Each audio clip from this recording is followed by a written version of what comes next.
Hello student, स्वागत है आप सभी का आपके अपने चैनल अल्फा इंस्टीट्यूट में। तो स्टूडेंट, आज हम आप लोगों के लेकर आ चुके हैं क्लास 12th मैथ का प्रतिलोम त्रिकोणमिति का चैप्टर। तो स्टूडेंट, आज के इस चैप्टर में हम आप लोगों को एक्सरसाइज 2.1 को सॉल्व करेंगे। एक्सरसाइज 2.1 का एक वीडियो हम लोग पहले पिछले वाले वीडियो में सॉल्व कर चुके थे कुछ क्वेश्चन, और जो भी कुछ बचे हुए क्वेश्चन है इस वीडियो में हम इसे सॉल्व करेंगे। तो स्टूडेंट, चलिए हम सॉल्व करते हैं। तो स्टूडेंट, क्या है, हम लोगों ने 2.1 का एक्सरसाइज 2.1 का 1 से लेके 8 तक हम लोग सॉल्व कर लिया था। अब हम क्वेश्चन नंबर 9 सॉल्व करेंगे, ठीक है।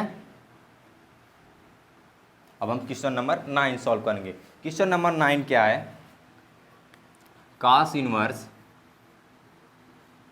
माइनस का 1/2, ठीक है। माइनस का 1/2 है, ठीक है। अब इसे हमें सॉल्व करना है। तो सबसे पहले हम क्या करेंगे, सॉल्व करना है तो क्या करेंगे, माना आप इसे कॉपी और कलम निकाल कर इसे नोट करते रहिएगा, ठीक है। माना, सबसे पहले मान लेंगे, माना cos इनवर्स माइनस का 1/2 इज इक्वल टू क्या होगा, x, ठीक है। तो cos इनवर्स उस तरफ चला जाएगा, या cos इनवर्स उस तरफ चला जाएगा तो क्या होगा, माइनस का 1/2 इज इक्वल टू क्या होगा, cos x होगा। अब इसके बाद क्या करेंगे, हम इसे ऐसे लिख सकते हैं, cos x is equal to minus का 1/2, ठीक है। अब यहाँ पर आपको क्या होगा, करना होगा, अब यहाँ पर आप इसे लिख सकते हैं, cos x is equal to, minus को बाहर कर देंगे, यहाँ 1/2 कर देंगे, ठीक है। अभी इससे क्या हो सकता है, cos x is equal to 1/2 कितना देता है, cos 1/2 कितना मान होता है, 1/2 कितना देता है cos, बताइए। cos 1/2 आपका देगा cos 60, ठीक है। cos 60 यानी कि cos π/3, ठीक है। cos π/3 हो गया। अब यहाँ पर आप देखेंगे, अब यहाँ पर माइनस है, ठीक है। अब यहाँ पर माइनस है, बाकी अगर मान लीजिए cos और sec के अलावा और कुछ होता तो माइनस अंदर चला जाता और cos निगलेक्ट हो जाता है। लेकिन इस अगर यहाँ पर cos और sec की कंडीशन में क्या होता है, यह माइनस अंदर नहीं जाता है। उसमें क्या होता है, अगर मान लीजिए कहीं पर, तो हम फार्मूला लिखेंगे, और फार्मूला, अगर आप लोग फार्मूला का वीडियो नहीं देखे हैं तो कमेंट डिस्क्रिप्शन बॉक्स में जाइए, वहाँ पर आपको फार्मूला मिल जाएंगे, ठीक है। तो यहाँ पर क्या होगा, minus cos theta is equal to cos π-थीटा। जब भी अगर cos के बाहर अगर माइनस हो तो उसे हम यहाँ पर यह फार्मूला लगा देंगे, ठीक है। अब यहाँ पर क्या होगा, हम इसे क्या लिखेंगे, cos x is equal to minus का cos π/3 है तो माइनस रहता तो क्या रहेगा, होगा cos π-थीटा इज इक्वल टू क्या है, π/3 लिख सकते हैं। अब क्या होगा, cos x is equal to cos π-π/3 यानी कि 2π/3, ठीक है। अब इसे हम तुलना करेंगे तो x बराबर क्या आ जाएगा, x बराबर आएगा आपका 2π/3, x बराबर आ गया आपका 2π/3, ठीक है। x बराबर आपका 2π/3 आ गया। अगर अब उसके बाद हम यहाँ पर लिखेंगे, cos की परास क्या होती है, cos इनवर्स x की परास क्या, cos की परास क्या होती है, परास इसकी होती है 0 से पाई, यानी कि यह जो आंसर है हमारा वह 0 से पाई, यानी कि 0 से पाई के बीच में एग्जिट कर रहा है, ठीक है। आंसर हमारा क्या है, 0 से x बराबर 2π/3। ये जो हमारा आंसर है यह 0 से पाई के बीच में एग्जिट कर रहा है। तो यह हमारा क्वेश्चन नंबर 1 था। अब चलिए हम क्वेश्चन नंबर 9 था, क्वेश्चन नंबर 10 को सॉल्व करते हैं, ठीक है। अब क्वेश्चन नंबर 10 क्या है, cos इनवर्स माइनस का √2, ठीक है। क्वेश्चन नंबर 10 क्या है, cos इनवर्स, क्वेश्चन नंबर 10 क्या है हमारा, क्वेश्चन नंबर 10 क्या है आपका, cos inverse cosec inverse minus का √2, ठीक है, यह है। तो सबसे पहले उसी तरह हम इसे सॉल्व करेंगे। तो सबसे पहले क्या करेंगे, माना कोसेक इनवर्स माइनस का √2 इज इक्वल टू क्या होगा, x, ठीक है, हो सकता है। अब इसे कोसेक इस तरफ चला जाएगा, कोसेक इस तरफ चला जाएगा तो क्या होगा, माइनस का √2 is equal to cosec x. ठीक है, यह हो सकता है। अब इसे हम ऐसे लिख सकते हैं, cosec x is equal to cosec x is equal to minus का √2। ठीक है, अब क्या होगा, cosec x is equal to लिख सकते हैं इसे हम, cosec x is equal to minus बाहर कर देंगे, √2 अंदर कर देंगे।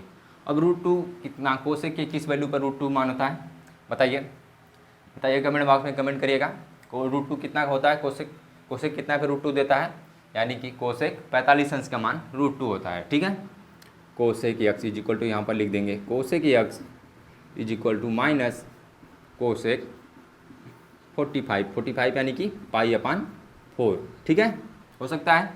अब इसे हम क्या करेंगे, अब यहाँ पर हमने एक पहले अब वो फार्मूला लगाएंगे हम, कोसेक माइनस का, जब कोसेक थीटा हो, cosec theta is equal to cosec minus theta. ठीक है, अब यहाँ पर हम क्या करेंगे, अब ये ऐसे लिख देंगे इसमें हम, cosec x is equal to cosec minus का π/4। ठीक है, cosec x is equal to cosec minus π/4। ठीक है, अब यहाँ से हम तुलना करेंगे तो यहाँ क्या हो जाएगा, यक्स बराबर आ जाएगा आपका माइनस का π/4। ठीक है, यक्स बराबर आ जाएगा आपका माइनस का π/4। अब इसके बाद परास कोसेक इनवर्स यक्स की परास क्या होगी, अब यहाँ पर हम लिख देंगे, परास क्या होगी, कोसेक इनवर्स की परास क्या होती है, कोसेक इनवर्स की आपकी परास होती है, कोसेक इनवर्स की आपकी परास होती है -π/2 से +π/2। ठीक है, तथा माइनस इसमें जीरो नहीं होता है, -π/2 से +π/2 तथा इसमें जीरो नहीं होता है। और जो हमारा मान आया है वह एग्जिट कर रहा है कितने, इसके अंदर यक्स बराबर -π/4। ठीक है, या कोसेक इनवर्स यक्स के परास के बीच में जो यक्स बराबर -π/4 है वह इसके बीच में एग्जिट कर रहा है, तो हमारा जो आंसर है वह सही है। तो यह हमारा क्वेश्चन नंबर 10 था। ठीक है, सॉल्व हो गया हमारा क्वेश्चन नंबर 10। अब इसे आप नोट कर लीजिए। चलिए अब हम अगला क्वेश्चन देखते हैं। ठीक है, अब इसके बाद अगला क्वेश्चन क्या है आपका, tan inverse 1 plus cos inverse minus का 1/2 प्लस साइन इनवर्स माइनस का 1/2। अब हमें इसे सॉल्व करना है, तो चलिए हम सॉल्व करते हैं। ठीक है, तो सबसे पहले हम यहाँ पर मान लेंगे, इसको x मान लेंगे, इसको y मान लेंगे, इसको z मान लेंगे। तो चलिए मानते हैं tan inverse 1 is equal to x. ठीक है, और यहाँ पर लिख देंगे माना। अब इसके बाद cos इनवर्स माइनस का -1/2 इज इक्वल टू y। ठीक है, और साइन इनवर्स माइनस का 1/2 इज इक्वल टू z हो सकता है। अब इसके बाद हम सबसे पहले इसे इक्वेशन फर्स्ट मान लेते हैं, इसे समीकरण 2 और इसे समीकरण 3 मान लेते हैं। तो सबसे पहले समीकरण फर्स्ट से क्या होगा हमारा, समीकरण फर्स्ट से हम लिख देंगे यहाँ पर tan inverse 1 is equal to x हो सकता है, tan inverse 1 is equal to x. अब यहाँ पर क्या होगा, tan उस तरफ चला जाएगा तो क्या होगा, 1 is equal to tan x हो जाएगा, 1 is equal to tan x आपका। तो tan x बराबर यानी कि 1, tan x is equal to 1 हो सकता है। अब tan x is equal to 1 हो जाएगा तो 1 कितना का मान होता है, यानी कि 1 होगा आपका tan 45 पे 1 होता है। ठीक है, तो यहाँ पर हम लिख देंगे tan x is equal to tan 45 यानी कि tan π/4 हो सकता है। अब यहाँ tan तुलना करने पर tan और tan कैंसिल हो जाएंगे, यानी कि x का मान क्या आ जाएगा हमारा, x का मान आ गया आपका π/4। ठीक है, यहाँ से हमारा x का मान आ गया आपका π/4। ठीक है, अब इसी तरह हम समीकरण सेकेंड से हम cos y का मान हम यहाँ पर निकालेंगे। तो समीकरण सेकेंड से अब समीकरण सेकंड से क्या होगा, समीकरण सेकंड से क्या होगा हमारा, समीकरण सेकंड से होगा क्या कि cos इनवर्स माइनस का 1/2 इज इक्वल टू वाई हो गया। तो कास उस तरफ चला जाएगा तो क्या होगा, माइनस का 1/2 is equal to cos y हो जाएगा। तो कास वाई बराबर क्या हो जाएगा, यहाँ पर लिख देंगे हम cos y is equal to minus का 1/2 हो सकता है। अब इसके बाद हम क्या करेंगे, अब यहाँ पर cos y is equal to minus को बाहर लिख दे सकते हैं हम, माइनस को बाहर लिख दें, अंदर 1/2 हो गया, ठीक है। अब यहाँ पर बताइए कास 1/2 कितना देता है, कमेंट बॉक्स में जल्द से जल्द कमेंट करिए, कास 1/2 कितना मान होता है, 1/2 कितना देता है, कमेंट में कमेंट करिए, जल्द से जल्द कमेंट करिए। अब इसके बाद हम कास 1/2 देता है कास π/3 पर, ठीक है। तो यहाँ पर हम लिख देंगे कास वाई इज इक्वल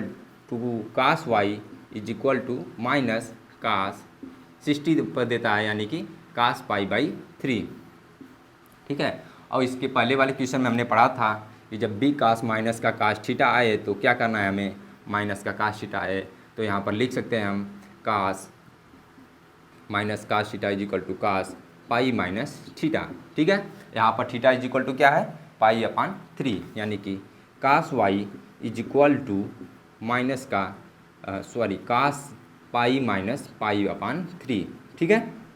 यानी कि cos y is equal to क्या हो जाएगा, कास 2π/3 हो जाएगा, 2π/3। तो यहाँ पर y इज इक्वल टू क्या आ गया आपका, y इज इक्वल टू आ गया 2π/3, y इज इक्वल टू आपका आ गया 2π/3, ठीक है, आ गया। अब इसी तरह हम समीकरण थर्ड से साइन का मान z का मान निकालेंगे हम, समीकरण थर्ड से क्या होगा, समीकरण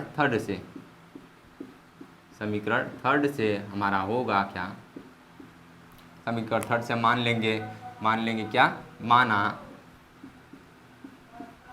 यहाँ पर भी लिख देंगे माना, यहाँ पर भी लिख देंगे माना, सॉरी माना नहीं लिखना होगा, ठीक है, माना मत लिखिए, यहाँ पर लिख देंगे हम क्या, साइन इनवर्स, यहाँ पर तो मान पहले से लिए हम, साइन इनवर्स माइनस का 1/2 इज इक्वल टू जेड हो सकता है।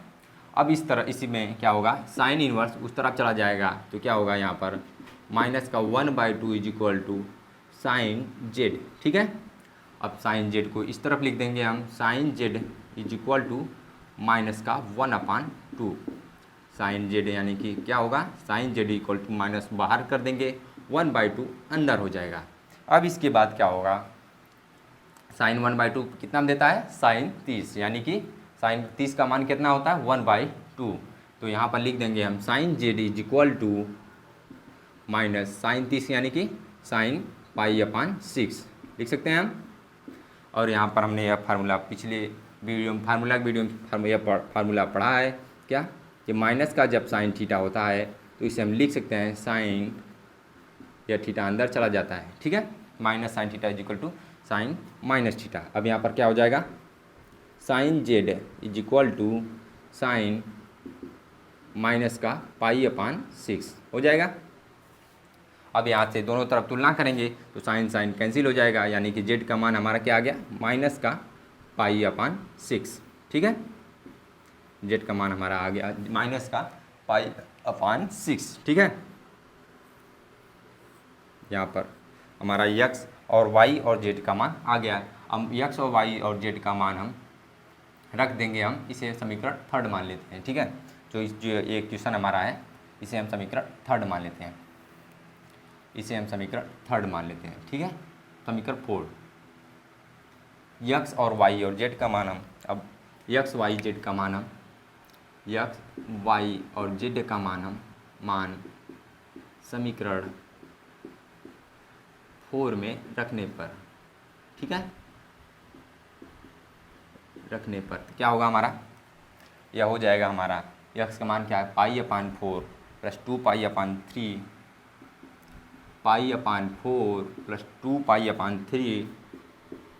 प्लस 2π/3 माइनस का π/6, ठीक है। तो यह क्या हो जाएगा हमारा, पाई अपान 4 प्लस 2 पाई अपान 3 माइनस पाई अपान 6। तो इसका हम एलसीएम ले लेंगे, एलसीएम यानी लघुत्तम समापवर्तक, इसका एलसीएम क्या होगा 12, ठीक है। इसका लघुत्तम समापवर्तक होगा 12 और यहाँ पर क्या होगा 4 तिहाई 12 यानी 3 पाई, और यहाँ पर क्या होगा 3 चौके 12 और 4 दूनी 8, 8 पाई, और यह क्या हो जाएगा 6 दूनी 12 यानी कि -2 पाई, ठीक है, हो सकता है। अब यहाँ पर क्या होगा आपका 8 3 11 -2 पाई यानी कि 9 पाई इज अपान 12, और यह क्या हो जाएगा यानी कि 3 पाई अपान 4, ठीक है। यह हमारा आंसर होगा, ठीक है। इसका मान निकालना था, यह हमारा आंसर होगा, ठीक है। तो इसे आप नोट कर लीजिए। चलिए हम अगला क्वेश्चन सॉल्व करते हैं, ठीक है। तो इसके बाद स्टूडेंट हमारा अगला क्वेश्चन क्या है, कास इनवर्स 1/2, कास इनवर्स माइनस का 1/2 प्लस 2 साइन इनवर्स 1/2, इसका हमें मान ज्ञात करना है, ठीक है। तो इसी का भी मान हम उसी तरह मान कर लगाएंगे, ठीक है। तो सबसे पहले हम इसको x मान लेंगे और इसको y मान लेंगे, यानी कि क्या करेंगे हम कास इनवर्स 1/2 है तो इसे मान लेंगे हम 1/2 इज इक्वल टू x, और इसको क्या मान लेंगे हम 2 sine inverse 1/2 is equal to y मान सकते हैं हम। यहाँ पर लिख देंगे माना, ठीक है, यहाँ पर लिख देंगे माना, हो जाएगा। अब क्या करेंगे हम सबसे पहले इसे इक्वेशन फर्स्ट मान लेते हैं, इसे इक्वेशन फर्स्ट मान लेते हैं, और इसे सेकेंड और इसे थर्ड। हम मान इसलिए रहे हैं, या तो डायरेक्ट भी हो सकता है, लेकिन हम इसलिए मान रहे हैं कि ताकि आप लोग को अच्छे तरीके से समझ में आए, ठीक है। अब यहाँ पर क्या होगा कास इनवर्स, अब यहाँ पर क्या होगा समीकरण सेकेंड से, समीकरण सेकेंड से क्या होगा आपका, समीकरण सेकेंड से cos inverse 1/2, cos inverse 1/2 is equal to x, ठीक है, हो सकता है। तो कास उस तरफ चला जाएगा तो क्या हो जाएगा यहाँ पर 1/2 is equal to cos x, हो सकता है। अब कास x इस तरफ लिख देंगे हम, तो 1/2 कास कितना देता है कास π/3, ठीक है, कास π/3 का यानी कि कास 60 का मान 1/2 होता है। तुलना करेंगे हम तो कास का मान कास कैंसिल हो जाएगा, और यहाँ पर क्या बचेगा x का वैल्यू आ जाएगी π/3, यानी कि x की वैल्यू आ गई आपकी π/3। अब इसके बाद अगला क्वेश्चन देखते हैं। अगला इसमें क्या है y मानी कि क्या है समीकरण थर्ड से, समीकरण थर्ड से सॉल्व करते हैं हम। समीकरण थर्ड से क्या होगा हमारा, समीकरण थर्ड से क्या होगा sine inverse 1/2 is equal to क्या है y, ठीक है। तो साइन उस तरफ चला जाएगा तो क्या होगा 1/2 is equal to sine y, हो सकता है। अब साइन y को इस तरफ लिख देंगे, sine y is equal to 1/2, यानी कि sine y is equal to क्या हो जाएगा 1/2, साइन कितना देता है साइन 30 का मान कितना होता है, साइन 30 का मान होता है 1/2, यानी कि साइन π/6, ठीक है, साइन π/6 का यानी कि y अपान क्या हो जाएगा, तुलना करेंगे तो हम y upon y is equal to क्या हो जाएगा π/6 हो जाएगा। अब यहाँ से हम x और y का मान, अब x और y का मान हम समीकरण फर्स्ट में रखेंगे। अब x और y का मान, x तथा y का मान, x और y का मान समीकरण फर्स्ट में रखने पर, ठीक है, फर्स्ट में रखने पर तो क्या होगा यहाँ पर आपका होगा क्या कि x का मान क्या था π/3 प्लस y का मान क्या था, y से पहले क्या था 2 था, और इंटू π/6, ठीक है। यह क्या हो जाएगा आपका π/3 प्लस यह 2 से कट जाएगा 3 2, और क्या हो जाएगा π/3 यानी कि 2π/3, ठीक है। यह था आपका मान आ गया उसका क्वेश्चन हमारा। तो स्टूडेंट ये हमारे सारे क्वेश्चन थे, क्वेश्चन 12 था। तो स्टूडेंट चलिए और क्वेश्चन नंबर 13 और 14 इस एक्सरसाइज में और बच रहे हैं, उस क्वेश्चन को हम नेक्स्ट वीडियो में देखेंगे। और उस क्वेश्चन को एक बार आप ज़रूर लगाइएगा। अगर आपसे कोई प्रॉब्लम होती है तो हम सॉल्व करेंगे, लेकिन एक बार आप लगाए लेंगे तो हम लगाएंगे तो आपको अच्छे तरीके से समझ में आएगा। तो चलिए मिलते हैं नेक्स्ट वीडियो में।